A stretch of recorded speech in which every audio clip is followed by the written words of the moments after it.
Vamos a sacar esto aquí. Opciones de presentación, bien.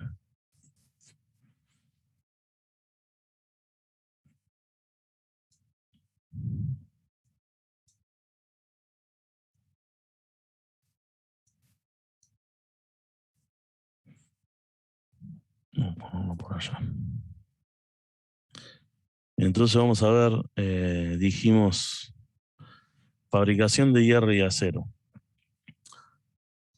Bueno, lo que es fabricación de hierro y acero, hay que aclarar que, bueno, son, en principio, o sea, tenemos lo que es la elaboración del hierro de primera fusión, que vendría a ser el hierro a partir del cual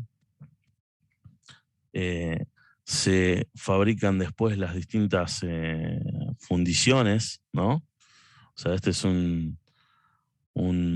digamos, un hierro, digamos, muy enriquecido en carbono, ¿eh?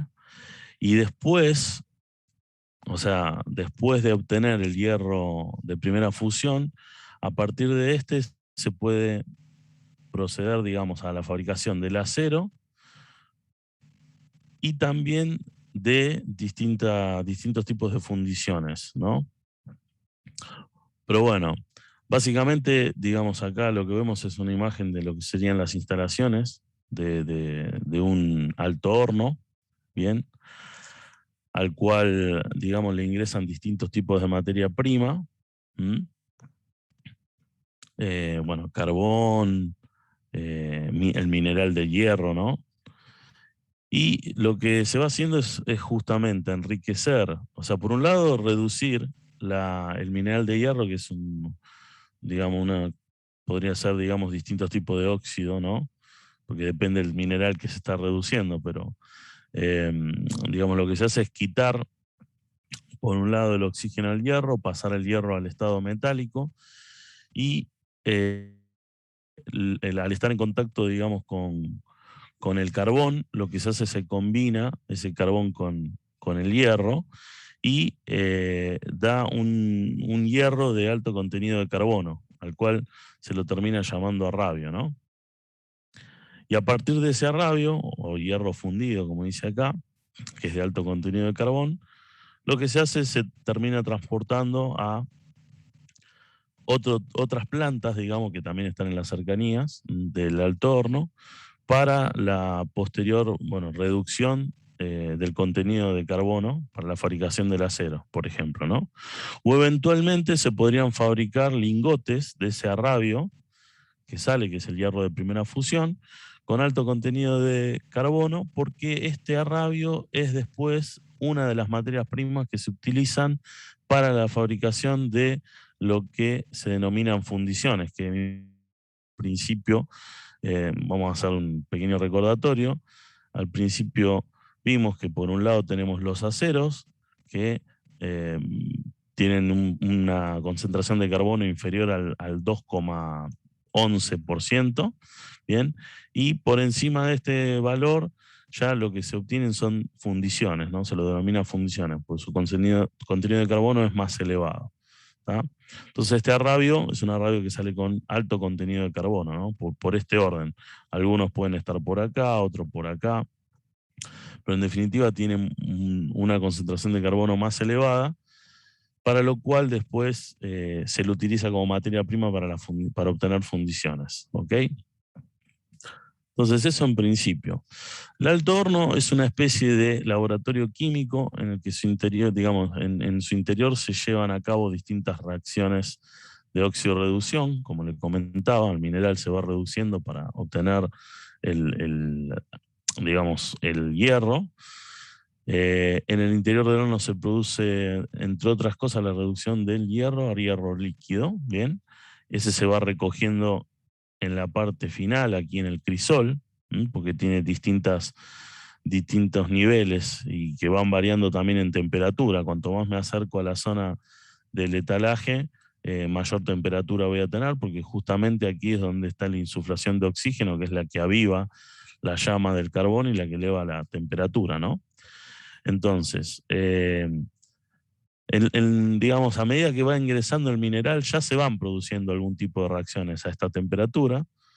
No nos vamos a poner a detallar ahora cada una de ellas, obviamente. Esto es para tener una primera idea. Esto lo van a ver mucho más adelante, quizás. O si se especializan en esta área. Pero en definitiva lo que va pasando es que ese óxido de hierro se va reduciendo y a esta altura ya se termina de fundir y se convierte en hierro metálico líquido. ¿Bien? Y con un alto contenido de carbono, como le comentaba antes.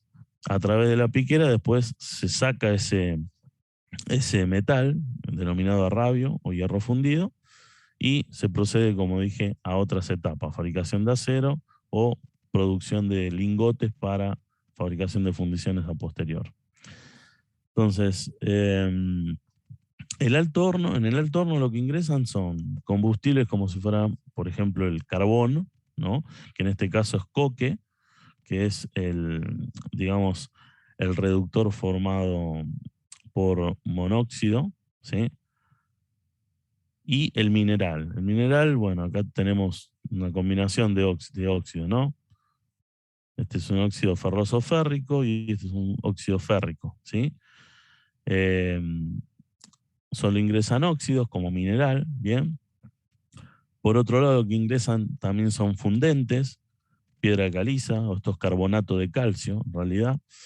Y este es un fundente que es el que va a fluidificar la escoria que se vaya formando, para después que en esta escoria obviamente se produzcan distintas reacciones y las impurezas vayan del metal líquido hacia la escoria y después la escoria se retira por otro lado. Bueno, esta escoria tiene como finalidad después, se puede producir asfalto, se puede, bueno, hacer relleno de terreno, se puede hacer muchas cosas, digamos, ¿no? La escoria tiene también una utilización.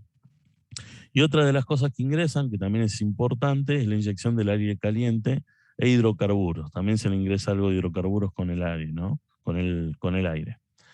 Entonces, de todo esto que ingresa, se terminan produciendo todo este tipo de reacciones físico-químicas y, digamos, del alto horno lo que va a salir es el hierro de primera fusión, o llamado arrabio, que es una aleación que tiene hierro-carbono, también va a tener silicio, manganeso, fósforo y azufre, digamos, en ciertos niveles, ¿no?, de concentración, que después posteriormente, obviamente para formar los distintos tipos de aleaciones de acero o fundiciones, lo que sea, va a ser necesario obviamente adicionar quizás más o reducir incluso alguno de ellos, ¿sí?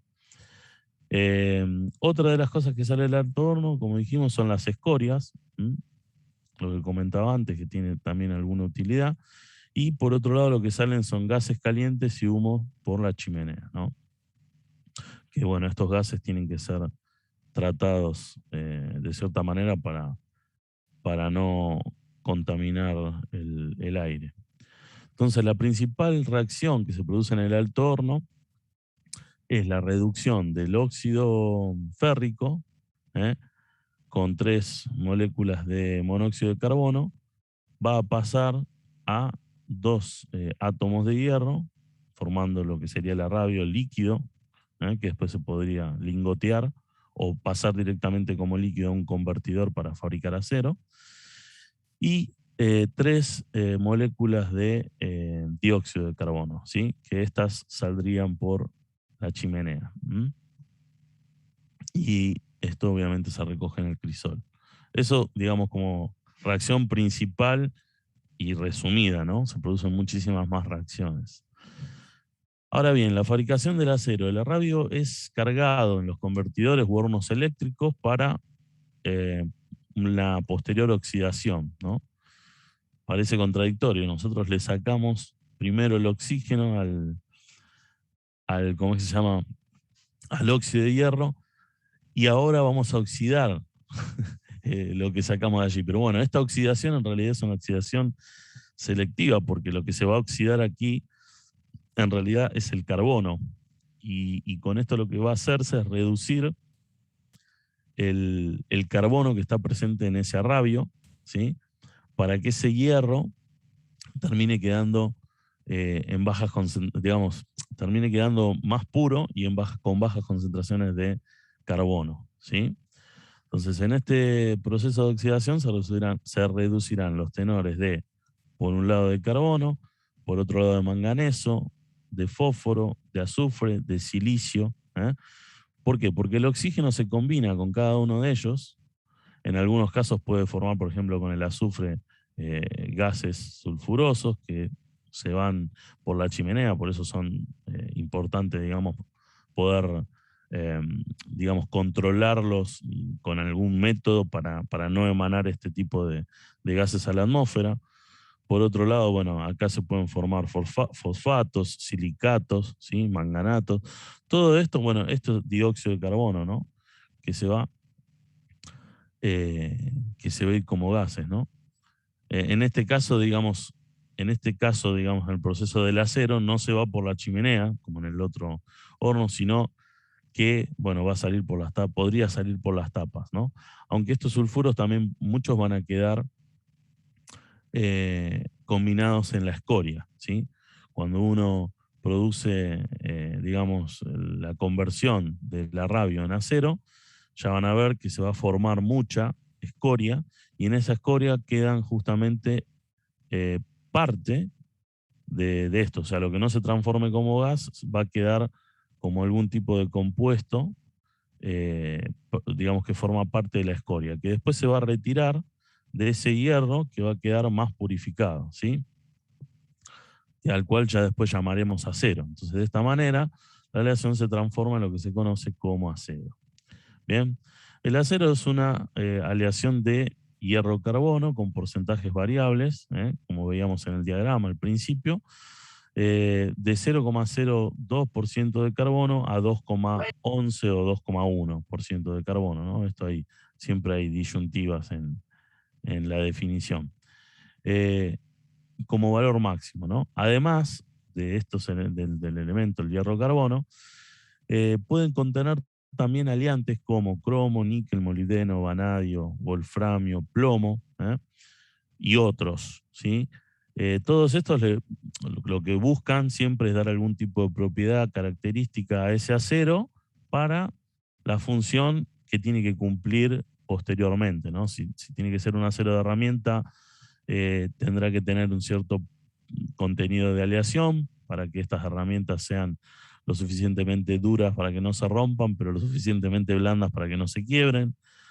Y en el caso, por ejemplo, de que tenga que ser un acero de construcción, por ejemplo, de herrería, básicamente son aceros muy poco aliados, porque lo que se necesita es que el hierro esté en un estado lo más puro posible, lo que se llama hierro dulce, ¿eh? El cual es muy fácil de trabajar, de soldar y demás, ¿sí? Pero en definitiva siempre se parte de lo mismo. Profe, Sí, lo disculpe, escucho. ¿podría repetirlo del hierro dulce que era un acero puro? Sí, lo más puro posible. ¿Por qué? Porque, digamos yo, de la conversión del arrabio al acero, yo puedo hacer muchas cosas. O sea, puedo obtener hierro dulce, o sea, sin ningún tipo de aliante. En realidad se lo llama dulce por malas traducciones que hay en la vida, ¿no? Porque dulce en italiano significa suave también. Y seguramente como esto deriva del latín, viene de que es un hierro suave, que no es resistente, o sea, que es fácil de deformar, ¿se entiende? Pero la traducción al castellano quedó como hierro dulce. En definitiva, es un hierro que es el que se utiliza en herrería. ¿eh? Es un Perfecto. hierro que tiene bajo porcentaje de carbono, muy bajo, anda por estos órdenes, el 0,02, 0,03, 0,01, 0,04, por ahí. Menos de 0,10 siempre, ¿no? Y no tiene, o sea, tiene aliantes, pero los aliantes que están no están controlados, porque en definitiva quedan con la cantidad de trazas, o sea, con el porcentaje que salen del proceso de fabricación del acero. En definitiva, es el hierro más barato que existe, digamos, que se usa para la construcción. Pero de ahí para adelante uno puede aliarlo con los microaliantes que necesite, ¿eh? para obtener las distintas propiedades que va a requerir de ese acero, ¿no? Entonces, bueno, acá simplemente comento que los aceros son forjables, dúctiles, laminables, de gran deformabilidad, salvo aquellos que, digamos, por ejemplo, no se podrían deformar en frío o no se podrían laminar, porque va a depender siempre de los contenidos de aleación, ¿sí? Pero en general son de gran deformabilidad porque por lo general hablamos de algún tipo de trabajo de deformación en caliente, ¿sí? Entonces acá, para verlo de manera esquemática en un convertidor de acero, si yo saco el arrabio del alto horno y lo llevo en unos vagones termos, ¿no? En estado líquido, vuelco, digamos, obviamente primero se pone algo de chatarra de scrap. Esto básicamente es para enfriar un poquito el, ¿cómo es que se llama? Enfriar un poquitito el metal, ¿eh? Que viene caliente del alto horno. Entonces, se vierte el metal líquido que viene del alto horno sobre la chatarra. Después lo que se hace, se introduce una lanza a través de la cual se insufla oxígeno. Esta lanza tiene una especie de tapón poroso, el cual, digamos, insufla oxígeno a alta velocidad. Y una vez que estoy tirando ese oxígeno dentro del horno, lo que se va produciendo es justamente la oxidación del carbono que está en exceso en el acero, en el arrabio, para producir el acero. Entonces, aquí abajo después me va a quedar un hierro con bajo contenido de carbono, ¿eh? Una escoria, y también aquí arriba una emulsión de escoria, gas, ¿no? por lo que se va produciendo y se va removiendo ahí, incluso también algo de metal, ¿no? Que obviamente después hay que intentar recuperar. Bien, son las 11. Entonces, una vez que se produjo todo lo que sería la oxidación, ¿no? Y se baja el contenido de oxígeno, lo que se hace es, se vuelca un poco el horno, se saca una muestra, ¿eh? Se saca una muestra y se ve en qué concentraciones está, para ver si es necesario seguir insuflando oxígeno o si ya estamos dentro de los contenidos de carbono que estábamos buscando, y eventualmente, no sé, algún tipo de traza que también se necesita reducir, ¿no? Por ejemplo, si necesito bajar más el silicio o el manganeso, debo seguir oxidando, ¿eh? Para que pase, digamos, el manganeso metálico de esta aleación, pase a formar un óxido de manganeso que por densidad va a flotar y se va a combinar con la escoria, ¿sí? Pues va a tener más afinidad con la escoria. Entonces, una vez que uno ya decide que la composición del acero, digamos, está en los rangos adecuados, lo que se hace es, que aquí no está muy bien dibujado, ¿no? Porque uno podría haber dibujado aquí la escoria, pero bueno, siempre queda la escoria por arriba del metal, entonces, por eso tiene un pico que lo que hace es toma el metal de la parte inferior, ¿no? Y se va vaciando en otro tipo de cuchara. Bien, y una vez que ya llegamos a ver que empieza a caer algo de escoria por la piquera, se detiene el volcado, ¿eh? Y se recoge el resto de la escoria en otro pote, una especie de lingotera en la cual se lingotea esa escoria, y esa escoria posteriormente se enfría, se tritura, se pulveriza y se utiliza en otros procesos también, ¿no? Incluso hasta para la fabricación de fertilizantes se utiliza. Entonces, el acero de la cuchara después se procede a llevarlo a otro tipo de procesos para la fabricación de, por ejemplo, lingotes, palanquilla, ya con una aleación del acero que se necesita. O bien se podría pasar este acero a otro tipo de horno, que lo vamos a ver después, por ejemplo, un horno eléctrico de arco, para ya dedicarnos al afino de ese tipo de acero que sacamos de aquí, que no tiene ningún tipo de aliantes, lo vamos a pasar a un horno en el cual le vamos a agregar los aliantes que yo necesito para hacer alguna aleación especial del acero que estoy buscando. ¿Ok? Entonces, La eliminación por oxidación de los elementos como el carbono, azufre, silicio, manganeso y fósforo, todos aquellos son oxidados en gran parte, se van a la escoria y en otro caso gases, ¿sí? Tiene mucha importancia el tiempo de soplado del oxígeno en el proceso. Obviamente, los tiempos se van regulando con esta técnica, ¿no? O sea, se saca muestra y se ve, digamos, qué nivel de concentración de todos los elementos yo tengo. Porque obviamente estos tiempos van a depender mucho de la calidad o de los contenidos de los elementos que viene en el arrabio, ¿no? O sea que los tiempos siempre hay que ajustarlos, pero son muy importantes. Ahora pasamos a lo que sería el horno eléctrico. Yo tomo el acero que saqué del convertidor, lo paso a mi horno eléctrico, que sería el acero base, que se le llama. Y en este horno eléctrico, que bueno, está compuesto por distintas, o sea, acá está la piquera donde después se saca el metal que ya ¿cómo es? Se afinó, se llegó a los niveles de concentración que se requería. Tiene acá una puerta de ingreso del material que obviamente yo vengo con la cuchara, vuelco aquí el metal líquido, ¿sí? Aquí tengo una compuerta de remoción, incluso también de inspección, ¿no? Uno puede mirar y ver, digamos, cuántos kilos estoy tirando, en qué nivel estoy con el metal. Después están los electrodos y obviamente los cables que me conectan con la fuente de poder. Y a través de la producción de un arco eléctrico entre los electrodos, que son de grafito, y el metal base, lo que se produce es un intenso calor y una intensa remoción, digamos, del metal, ¿eh? Tal cual como se produce, digamos, en un arco de soldadura. Y de esta manera, al tener yo a poder conseguir temperaturas elevadas, consigo de manera muy eficiente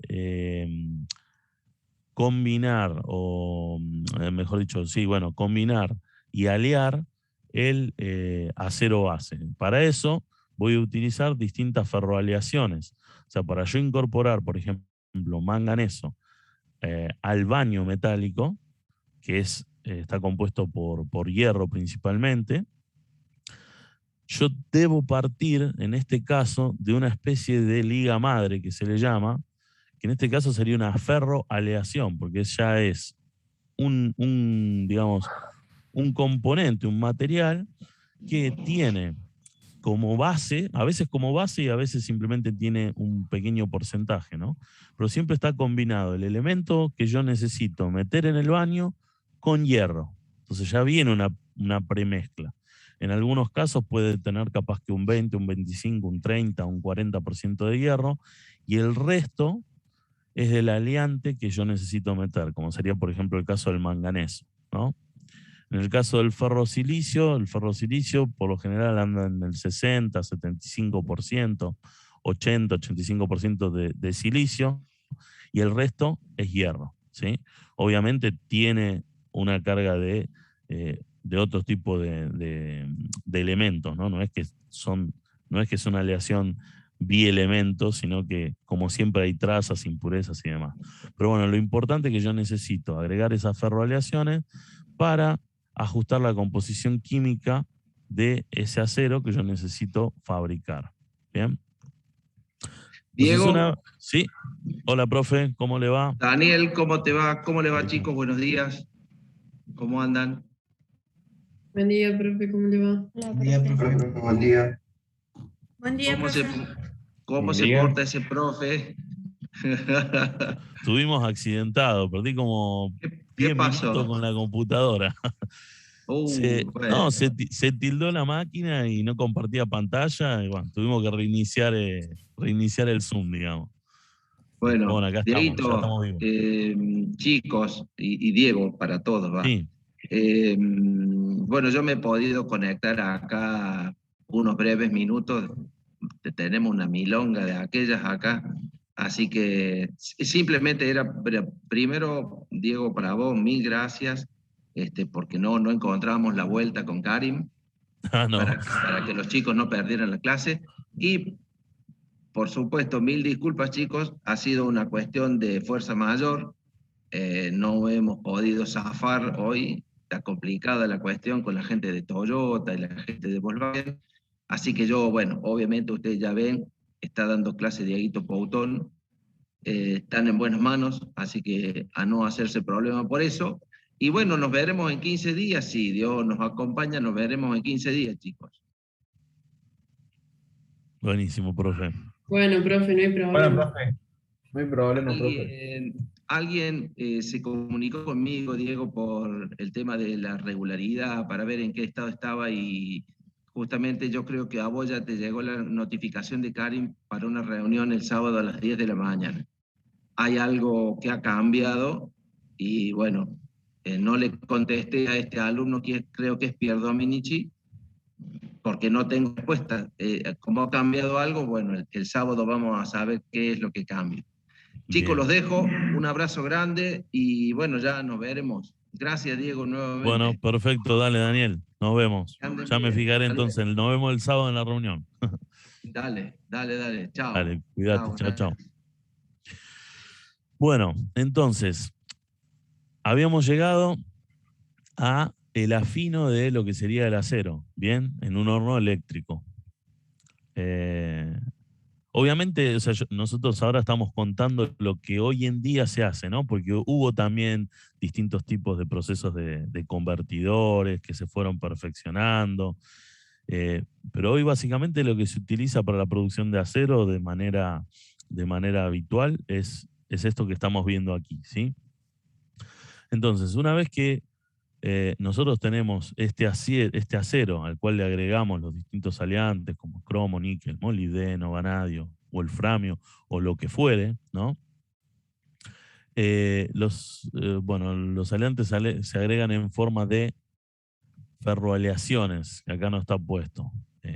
No sé por qué la filmina esta es de Daniel, pero se agrega en forma de ferroaleaciones, o en algunos casos, por ejemplo, podrían agregarse también de forma metálica, ¿sí? El níquel, por ejemplo, es bastante habitual de que se agrega como níquel puro, ¿sí?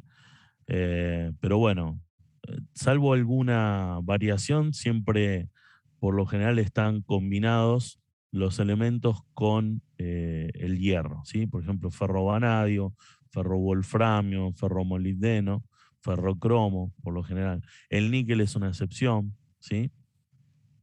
Profe, Sí, los escucho. los aliantes se agregan en forma de ferrolegación y de qué más, perdón que no escuché. A veces como metal puro entre Buenísimo, gracias. comillas, ¿no? En el caso del níquel, el níquel cuando se extrae el níquel de los minerales, después de distintas etapas, ¿no? de extracción, lo que se hace es al níquel se lo produce como níquel metálico por el proceso de electrólisis.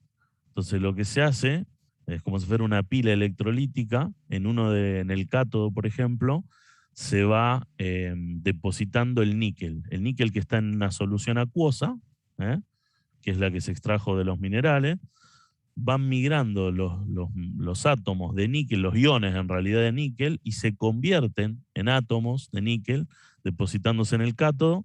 Después esos cátodos se extraen de las cubas electrolíticas y esos cátodos, que pueden ser láminas, barritas o lo que sea, se cortan, se refunden y se llevan a otra forma.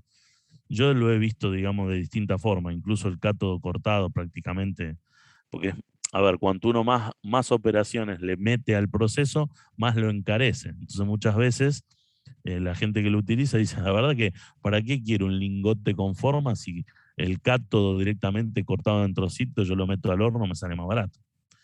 Entonces, bueno, nada, el níquel en este caso se utiliza como níquel metálico. Níquel metálico significa que es níquel puro, entre comillas, ¿no? Tiene 99,995 o 99 en algunos casos de níquel, ¿no? Alguna impureza siempre hay.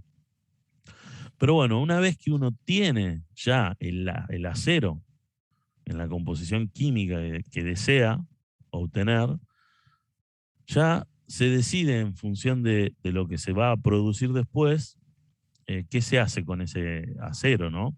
O sea, yo saco de este horno, lo paso a una cuchara y con esta cuchara lo puedo llevar, por ejemplo, a una línea de colada continua. Esto se le llama colada continua porque básicamente se vuelca, digamos, el metal en algo que se llama tándem, que vendría a ser algo así como si fuera un embudo, ¿no? Ese embudo distribuye el metal en distintos tipos de lingoteras, que son lingoteras sin fondo, por eso es un proceso de colada continua, pero en esta lingotera lo que se va haciendo es que el metal se va enfriando, adquiere una cierta solidificación en sus paredes, y el núcleo quizás queda algo de líquido remanente que después se termina de solidificar a medida que va avanzando en la línea digamos, de solidificación a enfriamiento, ¿no? A su vez, digamos, estas barras, en algunos casos se las puede, digamos, cortar, a veces las cortan y las ponen, digamos, de distintas longitudes, o a veces, por ejemplo, también se producen directamente, ¿cómo puedo decir? Serían como si fueran barras, pero no son una especie de colada continua, sino que son prácticamente como lingoteras. Lo importante es que acá el acero, que estaba líquido, se le trata de dar una forma, ¿eh? Digamos, con la cual después se van a hacer distintos procesos de transformación. Se la puede cortar, se la puede forjar, se la puede laminar, se puede hacer un montón de cosas. O sea, se pueden hacer chapa, se pueden hacer herramientas por proceso de forja. Ya después lo que se haga es otra historia, digamos, ¿no? Pero dependiendo del producto que se necesita hacer, yo tengo que partir de una forma determinada. Entonces, hasta acá, hasta esta etapa, yo lo que hice fue obtener mi hierro líquido con la composición deseada. Ahora acá yo lo que tengo que hacer es darle la forma deseada para la producción de mi futura pieza, o sea, de la pieza final. Porque a estos productos se los llama semi-elaborados, porque en realidad son productos de los cuales yo voy a partir para después terminar de darle forma a ese metal para que forme parte de un componente en una máquina, ¿sí? Por ejemplo.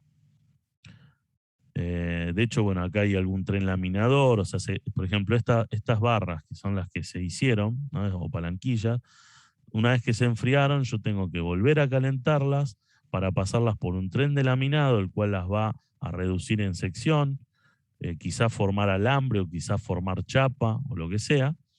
Se las sigue laminando hasta la forma deseada final, ¿sí? Entonces, el agregado de adelante se realiza introduciendo ferroaleaciones a la aleación líquida, como ya habíamos dicho, ferrocromo, ferroníquel, ferromanganeso, vanadio, etc. Luego se realiza la desgasificación del metal líquido, que eso también es importante, que no lo hablamos. Siempre hay un contenido de gas que queda dentro del metal, que ese gas a veces suele ser oxígeno, ¿eh? Entonces yo este oxígeno necesito eliminarlo, ¿eh? Porque así como yo soplé oxígeno para oxidar, después también ese oxígeno en parte me queda dentro como gas, porque algo absorbe, se queda, digamos, en el líquido. Entonces yo necesito, por ejemplo, desoxidar o desgasificar el metal. Muchas veces lo que se utiliza es aluminio, y ese aluminio lo que hace es formar óxido de aluminio que flota, y que se puede extraer fácilmente, ¿sí? Eso como modo de comentario nomás. Entonces, para entender un poquito lo que sería la colada continua, una vez que la aleación líquida tiene su temperatura y su composición correcta, se procede a realizar lo que sería la colada continua. De la cuchara, yo lo vuelco en una especie de embudo que se llama tandish o tandem, le llaman también. Y digamos, bueno, acá dice que se le agrega algo de flux. Básicamente siempre se agregan distintos tipos de flux. En este caso es un flux para formar una capa vítrea entre lo que sería la coquilla, que sería el molde que está refrigerado por agua y que va a quitar calor de esta masa líquida para ir enfriándola. Entonces se va a formar una pared, lo que vemos en rojo, es una pared solidificada de metal, y después queda como una especie de vena líquida que posteriormente se sigue enfriando en el proceso, ¿no? A medida que se va acompañando. Entonces, aquí se forma una capa vítrea entre las paredes sólidas y la coquilla. Y aquí el flux simplemente es para limpiar algo del metal que pueda haber quedado con impurezas o que se oxide. Y por otro lado, para que no se oxide el metal, se pone un flux protector, ¿sí? Para que lo que está en contacto con el oxígeno no se oxide. Lo mismo se hace con la cuchara. Cuando se sale del horno, se pone una especie de flux protector, ¿no? Un flux de cobertura. Entonces, acá hay una fotito de lo que serían semielaborados, palanquilla en colada continua, ¿no? O sea, estas son las palanquillas que se obtuvieron después del proceso de colada continua. Pasan de las líneas de colado. Aquí se hace una transferencia a este sector en donde se va enfriando, ¿no? Van cambiando el color, se va volviendo un rojo más cereza, ¿no? Y aquí estamos bastante blanco cuando sale de aquella zona, después se va poniendo más amarillo y después va virando al anaranjado, ¿no? Va bajando su temperatura. Y aquí hay una foto de cómo quedarían las palanquillas ya enfriadas, ¿no? Que después van a ser transportadas a otras líneas donde se deben de seguir, digamos, produciendo, ¿no? Hay que calentarlas y seguir deformándolas. Aquí hay algunos otros ejemplos de palanquillas. Y otro de los procesos que se utiliza para, digamos, hacer semielaborados son las coladas convencionales en lingotes, ¿no? El llenado de lingote con madre, en este caso serían colados desde aquí abajo. Esto hace que, si yo lo cuelo de aquí abajo, el metal ingresa por aquí, el metal va a ingresar de forma pareja, y va a ir rellenando toda la colada, digamos, toda la coquilla de lo que sería la lingotera, hasta llegar a su parte final. Bueno, en este caso aquí se ponen unas camisas con exotérmicos para hacer una especie de montante y evitar que me pueda llegar a quedar algún tipo de rechupe dentro del lingote. Rechupe sería un defecto interno. Entonces después esta parte de acá arriba se corta en la lingotera y esto se utiliza como el semi-elaborado que después se va a forjar, cortar, bueno, hacer todo lo que se necesite hacer, ¿sí? Pero lo interesante de esto es que este tipo de método de colada evita lo que pasaba con el antiguo método de colada, que era directamente colar desde la cuchara con un chorro metálico, pero aquí, en la boca de la lingotera. Entonces el metal caía, al principio salpicaba, si uno tenía suerte esas salpicaduras se refundían con el metal líquido que ingresaba, y bueno, eventualmente tenía un lingote sano, pero muchas veces lo que pasaba es que quedaban salpicaduras en el lingote, y bueno, esos eran todos defectos que después, en los posteriores procesos de fabricación o de transformación del lingote, generaba algún tipo de inconveniente, ¿no? Entonces aquí se ven algunos lingotes, ¿no? Producidos por ese método. Aquí se ve en la parte de abajo la parte del ataque donde ingresa el metal, y aquí arriba se ve lo que sería la parte superior, que se produce una ligera depresión justamente porque está compensando esta falta de volumen, está compensando los posibles defectos que podrían haber quedado en esta zona si no hubiera estado este montante. ¿Está? Bien, tratamientos térmicos del acero. Entonces, una vez que yo ya obtuve mi acero, obtuve las palanquillas y eventualmente fabriqué mis piezas, yo muchas veces necesito a ese acero hacerle distintos tipos de tratamientos térmicos para, ya sea antes o después de hacer las piezas, ¿no? Esto se hace en distintas etapas. se puede hacer en distintas etapas, digo. Pero lo que uno busca con los tratamientos térmicos es justamente variar sus propiedades mecánicas. A veces para poder conseguir deformaciones, a veces para homogeneizar composiciones, a veces para homogeneizar tamaños de granos, a veces para endurecer. Entonces tienen distintas finalidades. Obviamente depende del tipo de tratamiento térmico que se haga y depende de la composición del acero, se van a obtener algunos resultados u otros. Entonces básicamente son calentamientos a temperaturas variables seguidos de enfriamientos a velocidades convenientes y controladas para obtener las propiedades deseadas del material que estoy tratando, ¿sí? La clasificación de los tratamientos térmicos son estas, digamos. Por un lado tenemos los anisotérmicos, después tenemos los isotérmicos y después incluso tenemos tratamientos termoquímicos. Los anisotérmicos, ahora los vamos a ver. No sé si vamos a llegar a los termoquímicos, vamos a tratar, pero básicamente los anisotérmicos quiere decir que se pueden realizar a temperaturas variables, o sea, la temperatura va variando, ¿sí? A medida que yo hago el tratamiento. Los isotérmicos son aquellos en los que yo trato de poner en una condición al material que estoy tratando que quede a una temperatura estable durante un cierto tiempo y después de eso busco hacer el enfriamiento controlado, ¿ok?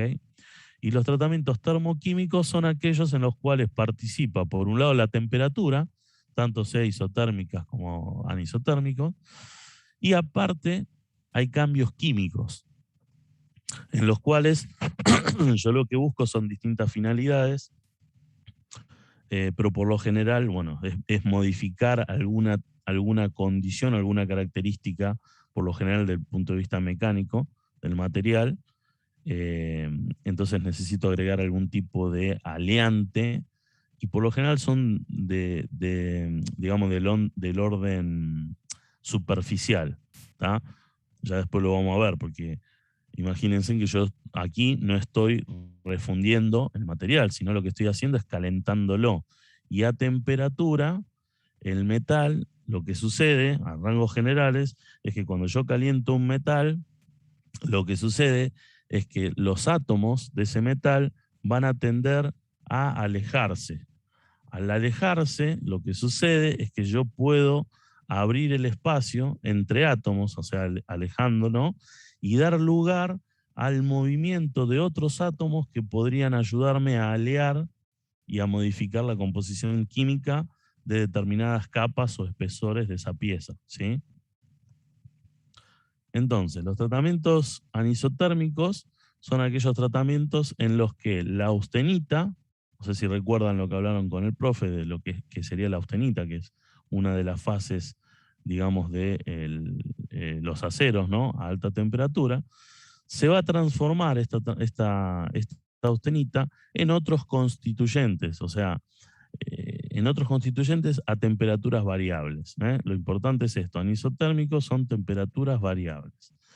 Y básicamente que la austenita, que tiene unas características, unas determinadas características desde el punto de vista justamente atómico, o sea, cómo se acomodan los átomos en la red cristalina de esa fase, digamos, llamada austenita, va a transformarse en otros constituyentes que tienen otros nombres y que tienen un acomodamiento atómico distinto, con propiedades y características distintas.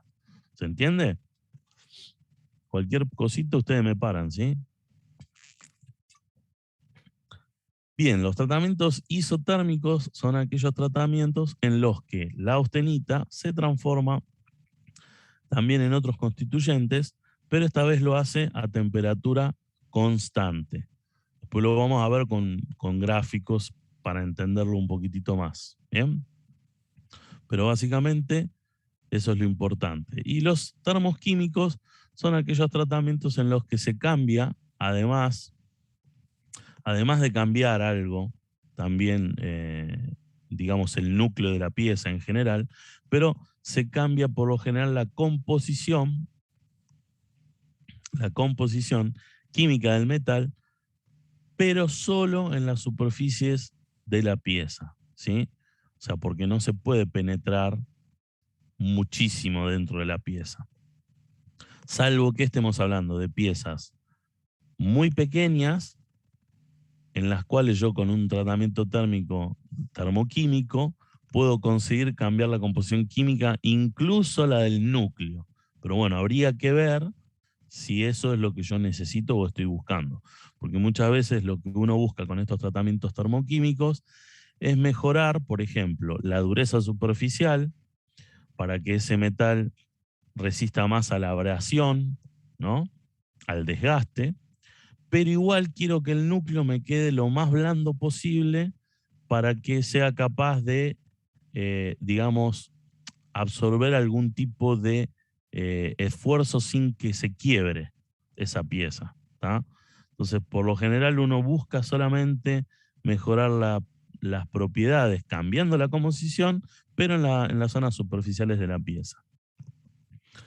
Entonces, como tratamientos anisotérmicos, lo que tenemos son los recocidos normalizados, ¿bien? El temple y el revenido, ¿bien? Nosotros aquí, por ejemplo, tenemos un tratamiento térmico sería calentar un acero, ¿bien? A temperaturas de austenización, ¿bien? O sea, llevándolo a la fase austenita. Y una vez que estoy en esta fase austenítica, lo que hago es enfriar. Enfriar. Ahora, este enfriamiento, dependiendo si es más rápido, como en el caso del temple, más moderado, como en el caso del normalizado, o incluso más lento, como en el caso del recocido, lo que yo voy a obtener son características distintas de mi acero. O sea que la parte principal del tratamiento térmico para el temple normalizado y el recocido son básicamente las mismas. Calentamiento, mantenimiento, para que todos los átomos se puedan acomodar en la estructura que le corresponde a la austenita en el tiempo, digamos, que me lleve esta fase, que va a depender de los espesores y, bueno, y de los espesores de la pieza y demás. Y lo que sí cambia es el enfriamiento, ¿ok? Entonces, por ejemplo, acá lo que tenemos es un ejemplo, digamos, microscopio del microscopio, digamos, de lo que se ve en un acero, en el caso en el que está un acero al 2% de carbono, después de haber realizado un tratamiento de normalizado, ¿bien? Un acero con 4% de carbono, después de haber realizado un normalizado, y un acero con 6% de carbono después de haber realizado este tipo de tratamiento térmico. ¿Mm? El recocido. Bueno, el recocido puede haber distintos tipos de recocido, dependiendo de las temperaturas que se utilicen en este recocido, ¿no? El recocido de regeneración o austenización completa es uno de ellos. Después hay otro recocido que se llama contracritud, que es un recocido básicamente que se utiliza para poder seguir deformando un material. Yo cuando, por ejemplo, estoy haciendo alambre o alambrón, yo meto, digamos, una barra que tiene un diámetro de 1 pulgada en una trefila, del otro lado estiro, la tomo y hago fuerza, la voy estirando, y de esa trefila sale con una reducción de sección, ¿no? De un cierto porcentaje. Entonces pasa de un diámetro de 1 pulgada, por ejemplo, a un diámetro de 1,5 pulgadas, vamos a suponer. Entonces, cuando yo hice esta deformación, voy a haber cambiado la forma de los granos dentro de ese material. Es como si yo tuviera una bolita de plastilina.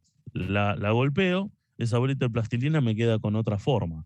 Bueno, entonces imagínense que digamos que el acero está constituido por un montón de bolitas de plastilina. En el momento que yo lo calenté y lo estoy por deformar, están todas las bolitas redondeadas, pues son los granos de la austenita, ¿bien? Esos granos de austenita, cuando yo los voy deformando y pasan por la trefila, se alargan, ¿sí? ¿Y cuánto se van a deformar? Bueno, se van a deformar todo aquello que la austenita admita como deformación, porque si yo la deformo de más, se me va a cortar ese alambre. Entonces, para que no se corte ese alambre o ese alambrón, yo tengo que hacer un recocido contra acritud. ¿Para qué? Para que los granos que estaban alargados y deformados vuelvan a hacerse, digamos, redondeados, ¿sí? Y poder seguir deformándolo y poder seguir reduciendo la sección. Después hay recocidos globulares, que lo que se busca es cambiar una estructura, digamos, por ejemplo, la estructura de la martencita, pasarla a globular, porque la martencita es más frágil y no admite, digamos, tanta deformación. En cambio, si yo la transformo a globular, la puedo forjar y darle mayor forma sin que se me rompa la pieza en el proceso de conformado, ¿tá? Y después está un recocido que se puede hacer también, que es de alivio o de quite o de reducción de tensiones. Todas las piezas siempre después de una solidificación, ¿no? De una pieza colada o de un proceso de transformación mecánica por golpe, ya sea a temperatura o en frío, siempre quedan tensiones en el material, ¿eh? Entonces esas tensiones podrían hacer que, por ejemplo, en el caso de una pieza estampada, para darlo como ejemplo, yo en una pieza estampada, después de que la estampé, la forma de esa olla que estampé, por ejemplo, tiene unas ciertas tensiones. Si esas tensiones son lo suficientemente grandes como para revirar esa olla y que esa olla, en vez de quedarme de manera circular, me quede ovalada, va a ser un problema, porque esa olla yo no la puedo vender. Entonces tengo que buscar hacerle algún tipo de recocido, por ejemplo, para quitar esas tensiones y que la olla quede con las dimensiones que debería, ¿sí? Entonces el objetivo básicamente de los recocidos es por lo general reducir la dureza del material, ¿eh? Para poder deformarlo, o sea, continuar con su deformación, y en este último caso para liberar tensiones. Entonces los distintos tipos de recocidos que tenemos son recocido de regeneración u austenización completa, ¿sí? Que esto sería lo que hablábamos como recristalización. Uno vuelve a la zona de la austenita, le da un cierto tiempo y lo enfría lento para poder continuar deformando, ¿sí? Después tenemos los recocidos subcríticos, que ya están por debajo de esta temperatura. O sea, estos están por encima de la temperatura de transformación, ¿no? Acá tenemos austenita. Estos están por debajo de esta línea, que es la de 273 grados, ¿bien? Que es la AC1. Y estos recocidos subcríticos básicamente son de ablandamiento, también se hace el de contracritud, ¿no? Para poder seguir deformando, y también hay algunos globulares que se hacen a esta temperatura, ¿sí? Este, por ejemplo, sería el recocido globular. Se hace bastante cerca de esta zona. Después hay otros tratamientos ya para modificar y pasar la estructura a un estado globular, que es una variante de este, que lo que se hace es pasar, digamos, o sea, pasar la línea crítica, ¿no? Por eso ya no son subcríticos esto, sino que la pasa un poquitito por encima, se vuelve a bajar, se vuelve a pasar, se vuelve a bajar, o sea, se va calentando y enfriando, ¿eh? Se va haciendo oscilar, y después de un cierto ciclo, de un cierto tiempo de ciclos de calentamiento y enfriamiento, se enfría de manera moderada, ¿sí? En este otro caso, básicamente se supera, este se hacía por debajo y este se hace un poquito por encima, bien, un cierto tiempo, y después se enfría de manera moderada. A uno se le llama oscilante y el otro de austenización incompleta. ¿Por qué incompleta? Es porque justamente no supero esta otra línea de transformación, o sea, lo hago por aquí por debajo.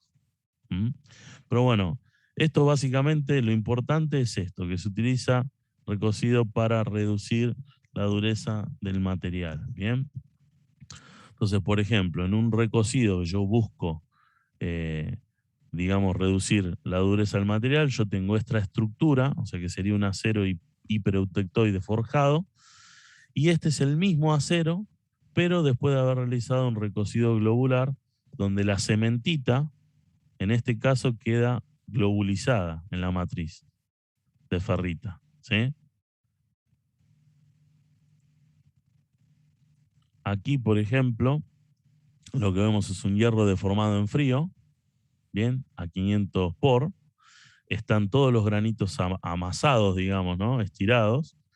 Y cuando yo realizo una recristalización, en este caso es una recristalización parcial, completó todo el proceso de recristalización, lo que sucede es que esos granitos alargados comienzan a dividirse y digamos, a formarse nuevos granos más chiquititos, partiendo de aquellos granos que estaban deformados. Cuando se termina de hacer, digamos, hace una recristalización completa, toda la estructura quedaría con granitos más finitos y más chiquititos distribuidos, lo que me permitiría seguir poder haciendo una deformación, ¿sí?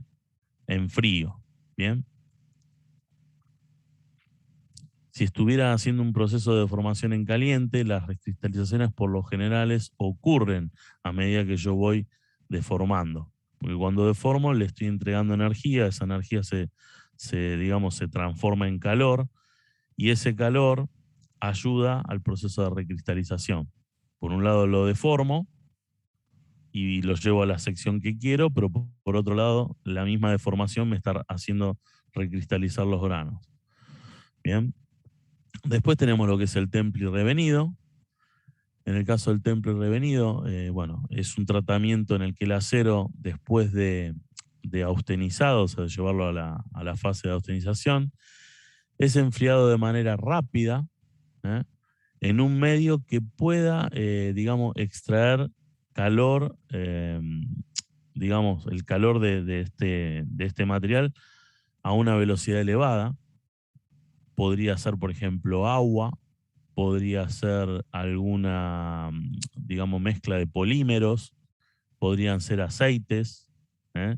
Incluso hay algunos aceros particulares que por su composición química templan al aire. Quiere decir que el aire, que es uno de los medios más lentos donde se enfriaría, igual así el acero se puede llegar a templar, porque en definitiva el temple se consigue en función de la fase que se obtiene después del enfriamiento. Entonces, si yo tengo una fase que tiene las características de un temple, yo digo que está el material templado, independientemente si se enfrió al aire, en aceite, en polímero, en agua o lo que sea. Entonces, el objetivo del temple y el posterior revenido, porque siempre uno va combinado con el otro, es aumentar la dureza y la resistencia del acero, ¿sí? Entonces, una pequeña aclaración dice que en algunas ocasiones la austenización es incompleta. O sea, volviendo al grafiquito para hacer un temple, por lo general yo tengo que llevarlo a esta austenización y hacer un enfriamiento con una recta que baje desde aquí lo más rápido posible a la temperatura ambiente, para obtener una estructura característica de temple para ese acero que tiene una composición determinada. Pero también podría llevarlo a una temperatura de austenización incompleta y hacer digamos, enfriamiento. Ahí lo que voy a obtener es, digamos, un temple, pero, digamos, con otras características. O sea, siempre depende de la composición química del material, qué temperatura yo voy a utilizar después para realizar lo que sería el calentamiento, ¿no? Y el mantenimiento. O sea, o hago una austenización o hago una austenización incompleta. Y partiendo de ahí, hago un enfriamiento rápido. Entonces, aquí estaríamos. Bueno, yo me fui a explicarlo allá, pero aquí lo tenemos también. O sea, por un lado tenemos la temperatura superior crítica, AC3, o también se la llama ACM. Por aquí arriba se enfría rápido. Y esta sería subcrítica, digamos, subcrítica no, digamos, entre las temperaturas críticas, o sea, sobre la crítica inferior, que sería la AC1, que está a 223 grados, y después lo enfrío de manera rápida. Esto es para aceros hipoeutectoides y esto se utiliza en el caso de los aceros hipereutectoides, ¿tá? Que están por encima de la transformación eutectoide, digamos, ¿no? De la austenita. Bien, eso no sé si lo recuerdan, si quieren lo podemos ir a ver por allí por el gráfico, pero bueno, eso lo vieron al comienzo, ¿sí? O sea que depende de la composición de carbono que tengo, del grado de carbono que tengo, si me voy a tirar por este tratamiento o por este.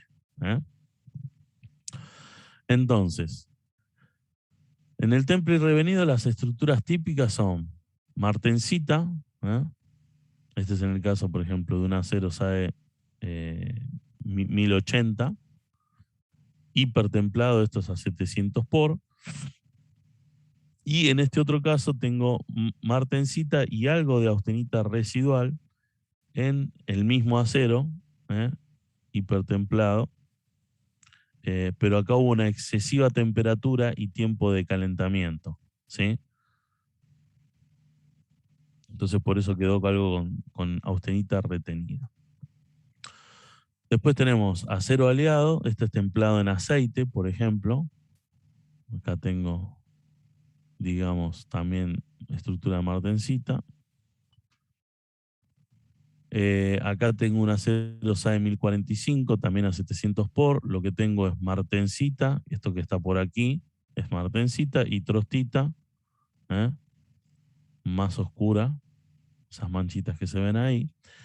Y después tenemos vainita superior, después de haber realizado en este caso un austempering, que después vamos a ver qué es eso. Y bueno, esta sería la estructura de la vainita. En el revenido, las piezas no se utilizan solo templadas, ¿tá? O sea, es lo que comentaba antes. Todo temple siempre va acompañado de un revenido, ¿sí? Entonces, el revenido, ¿en qué consiste? Consiste en un calentamiento subcrítico, o sea, siempre por debajo de los 723 grados, y este, digamos, tiene la finalidad de bajar la dureza, porque el temple tiene el temple tiene la finalidad de aumentar la dureza y la resistencia del acero.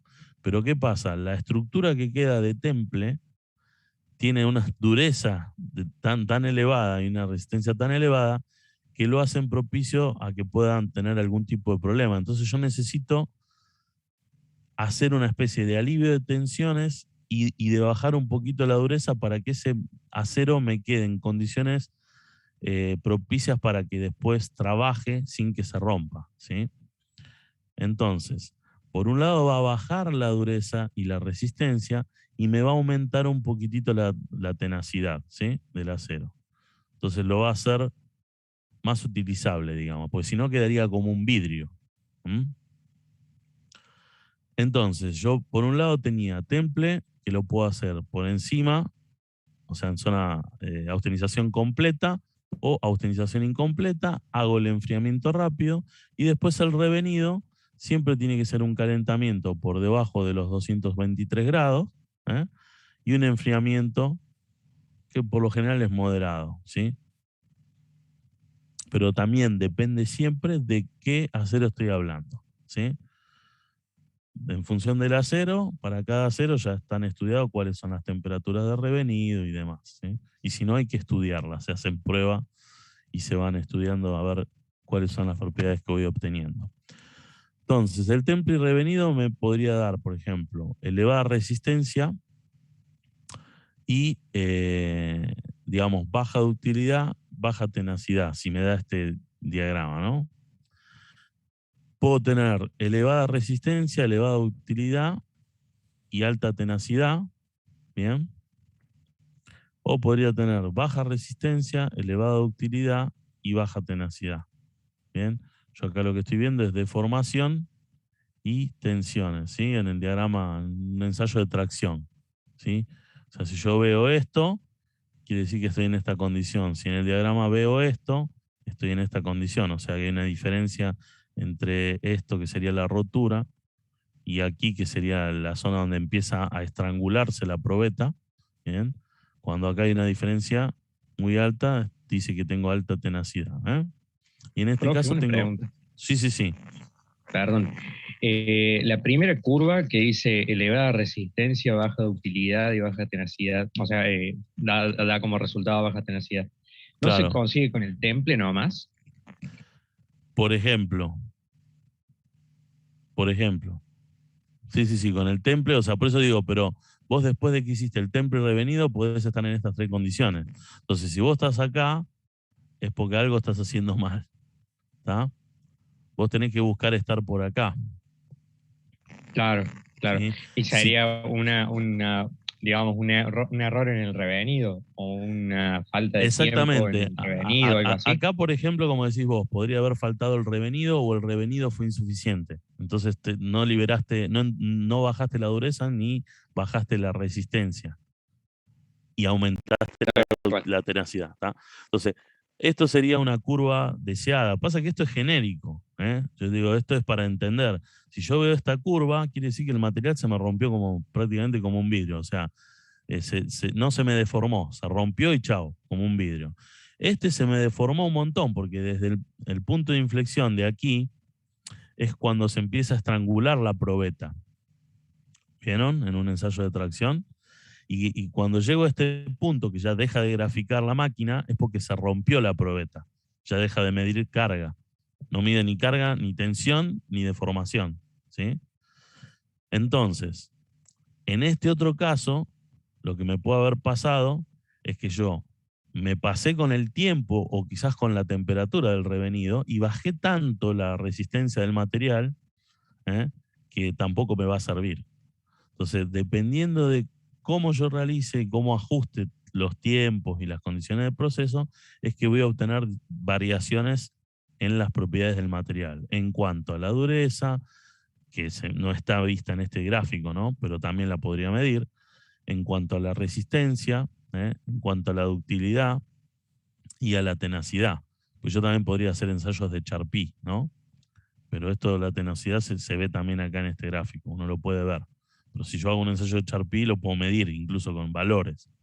Acá simplemente uno a ojo ve y decís, bueno, de este punto a este punto se siguió deformando, admite mucha deformación, entonces es tenaz.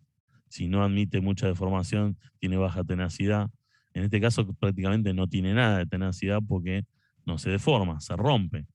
O sea, aguanta su carga hasta que llega aquí y llega un momento que se producen grietas y se parte la probeta como si fuera frágil, como si fuera un vidrio. ¿Ok? Pasa que todo esto yo lo explico así muy general, porque en realidad esto se ve todo en lo que son ensayos de materiales y habría que profundizar muchísimo, ¿sí? Pero esto es como para tener una idea, ¿sí? Sí, profe, eso lo vimos ahí en la parte práctica, ahí con la profesora Dávila, con el ingeniero Muy, Dávila. muy bien, mejor así. Yo a veces no sé muy bien qué todo lo que le dan, así que por eso siempre trato de explicar las cosas de manera lo más simple posible para que se entienda. Entonces, los tratamientos isotérmicos tenemos ahora, ¿no? Pues ya pasamos del temple revenido. Son los tratamientos, digamos, en los tratamientos isotérmicos del acero, la transformación de la austenita en otros constituyentes se realiza, como habíamos dicho, a temperaturas constantes. Entonces, hay algunos recocidos isotérmicos, hay algunos tratamientos subceros también que se hacen, y también lo que vamos a ver por aquí son un tratamiento que se denomina Martenpering y otro que se denomina Austenpering, ¿sí? Entonces, aquí tendríamos una transformación isotérmica. ¿Por qué? Porque yo parto de tener... Estas son las curvas de las S, ¿no? Que algo vieron también al principio, que son las curvas de transformación, ¿no?, del acero. Estas curvas van a ser características o sea, para cada acero, para decirlo más simple, para cada acero con cada composición específica, voy a tener una curva específica de ese acero. Y en función de esa curva yo tengo que, digamos, diseñar cómo va a ser mi curva de enfriamiento del acero para obtener, digamos, una determinada estructura al final del tratamiento. En este caso, si yo enfriara, por ejemplo, mi acero desde la zona de austenización y paso por esta curva, ¿eh? Y una vez que llego aquí, yo acá tengo temperatura, entonces acá yo tengo una temperatura isotérmica, digamos, una isoterma, ¿no? Entonces, digamos, se produce esta transformación a temperatura constante. Y cuando llego por aquí a un determinado tiempo, acá son tiempos en escala logarítmica, lo que hago es enfriar, ¿bien? Entonces, cuando yo enfrío, lo que estoy obteniendo en este caso son ferrita y perlita, ¿bien? Si yo, por ejemplo, enfriara mucho más rápido, eso lo vamos a ver igual ahora más adelante, enfriara mucho más rápido hasta esta zona, que está aquí abajo, lo que voy a hacer es obtener martensita. Entonces, dependiendo mis velocidades de enfriamiento y obviamente en función de cómo está, digamos, la curva, me va a dar una idea de cuáles son las estructuras que voy a obtener después del enfriamiento. ¿Ah? Por eso estas curvas se estudian en todos los aceros, justamente para después diseñar los procesos, ¿no? Entonces acá, por ejemplo, tenemos un enfriamiento continuo y no una isoterma, eso para que lo vean como comparación. Yo voy enfriando desde acá, en función del tiempo, va bajando continuamente la temperatura hasta que llega un momento que se enfría más rápido, ¿no? Y acá también obtengo ferrita y perlita. Esto se hizo lento, esto se hizo a temperatura constante. En los dos casos obtuve la misma estructura. ¿Ah? De hecho, bueno, acá me fui a verlo atrás, pero está en el mismo gráfico acá. ¿Está? Este sería el tratamiento isotérmico y este es el tratamiento continuo. Con los dos obtengo la misma estructura, ¿vale? Pero con distintos procesos. Enfriamiento continuo, enfriamiento isotérmico. Ahora bien, al igual que en el recocido tradicional, digamos, en el isotérmico se busca siempre disminuir la dureza del material, y para dejarlo obviamente en condiciones en las cuales se pueda mecanizar, que no tengan una dureza tal que me complique mucho el proceso de maquinado de ese acero. Las estructuras que se obtienen en este tratamiento son ferrita y perlita. La perlita debe, en este caso, estar globulizada, ¿tá? Justamente por el mismo concepto que veíamos en la martensita, digamos, ¿no? Porque la estructura globular es justamente de menor dureza, más blanda, es más fácil de mecanizar, ¿tá? Entonces, por otro lado, este tratamiento elimina el banding y las bandas de ferrita y perlita. O sea, todo lo que son las bandas quedan globulizadas en este tratamiento de recocido isotérmico. ¿Bien? Eso básicamente, ¿por qué? Porque en este caso yo no le doy mucho tiempo a que se acomode. O sea, al principio se va acomodando con una velocidad, pero después se van acomodando los átomos, se tienen que acomodar más rápido. Y llega un momento que los átomos no se pueden acomodar porque la velocidad a la cual se están enfriando es muy rápida. Yo en este caso le estoy dando el tiempo suficiente para que los átomos se vayan acomodando y la perlita me quede de manera globulizada. ¿Ah? Ahora, el martenpering sería partir de la zona de austenización, pero realizar un enfriamiento rápido sin tocar la nariz de la curva, ¿bien? Pasar directamente a zonas que están por encima, aquí más o menos por encima de MS, muy, muy poquito por encima, y después realizar ya un enfriamiento continuo, sería, y durante ese enfriamiento continuo va atravesando todo lo que es la zona de transformación en martensita, ¿bien? De austenita en martensita, y bueno, este revenido, digamos, después se hace un revenido, mejor dicho, una vez que llegamos a cierta temperatura, se hace el revenido. Y el microconstituyente que va a aparecer acá sería martensita, pero revenida, porque le hice el tratamiento de revenido.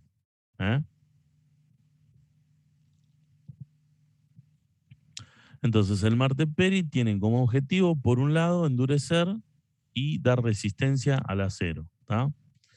Evita la formación de grietas, porque justamente si no quedaría como la martencita es muy frágil. Entonces si no está revenida, se puede romper, como veíamos en ese diagrama, ¿no? Allá arriba. Se puede romper sin ningún tipo de formación. Entonces evita lo que serían las grietas y los alabeos en las piezas templadas. Los alabeos o deformaciones son producto de las tensiones que quedan después del tratamiento. Por eso, digamos, también este tipo de recocido lo que hace es endurecer, dar resistencia y aliviar tensiones al mismo tiempo. ¿Sí? Para hacer este tipo de tratamiento no cabe duda que se debe conocer las curvas de las S, de ese acero que se necesita hacer el tratamiento. ¿Tá? Porque si no, no puedo definir cuáles van a ser las temperaturas por las que necesito transitar. Ahora bien, en el austenperin, en este tratamiento, la austenita va a pasar, digamos, de austenita a vainita en su totalidad. O sea, no en martencita, sino que va a transformarse en vainita. La vainita es una estructura dura, resistente y muy tenaz. ¿Tá? Y se obtiene mayor tenacidad y ductilidad con este tratamiento que con el temple y revenido. ¿Sí? Por eso muchas veces se busca hacer el austenperin. Entonces, en este caso, el austenperin sería, en el martemperin se acuerda que era llegar a una temperatura muy por aquí y pasar por la línea de transformación con enfriamiento continuo, y una vez que llego a determinada temperatura, hacer el revenido. Bueno, acá lo que busco es una temperatura que está un poco por encima de MS y realizar la manutención de la temperatura, digamos, mantener la temperatura isotérmicamente y transformar toda esa austenita en vainita inferior, en este caso. Se le llama vainita inferior a la que está en la parte inferior, porque si fuera la vainita que se obtiene por aquí arriba es vainita superior. Tienen propiedades distintas. ¿Tá? Lo que se busca es esta vainita, no esta de aquí arriba. ¿Sí? Entonces, se busca la vainita inferior y después se realiza, digamos, el proceso de enfriamiento. En este caso, lo que se obtiene es vainita inferior. Entonces, hasta aquí llegamos con lo que es austenperin. Son las 12, venimos bien, así que vamos a seguir avanzando. Vamos a ver lo que serían los tratamientos termoquímicos. ¿Sí? Entonces, tratamientos termoquímicos. Estos tratamientos también son llamados de endurecimiento superficial. ¿Bien? En estos tratamientos, lo que se busca es alterar la composición química del acero, pero, como comentábamos antes, solo en las zonas superficiales de la pieza y en algunas décimas o milímetros hacia el interior. Décimas o milímetros. Hay algunos procesos que solamente penetran décimas, otros que incluso podrían penetrar algunos milímetros, como el caso de un cementado, por ejemplo, donde yo estoy elevando el contenido de carbono, por eso se le dice cementado. En otros, por ejemplo, como un nitrurado, yo ahí lo que busco son algunas décimas, o micrones directamente, que se mide con micrones, de endurecimiento superficial, porque yo lo que estoy haciendo en el nitrurado es meter nitrógeno digamos, entre los átomos del metal base.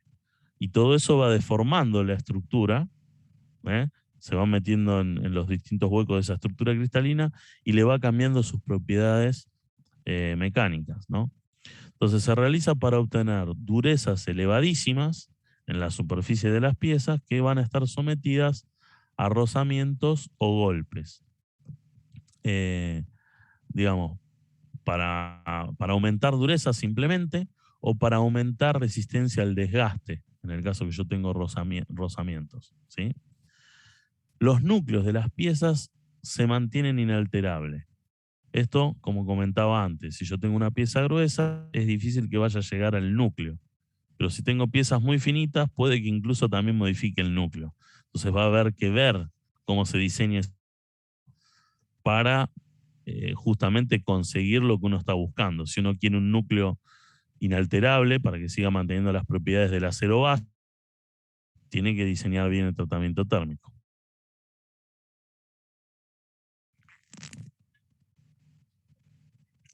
Aquí tenemos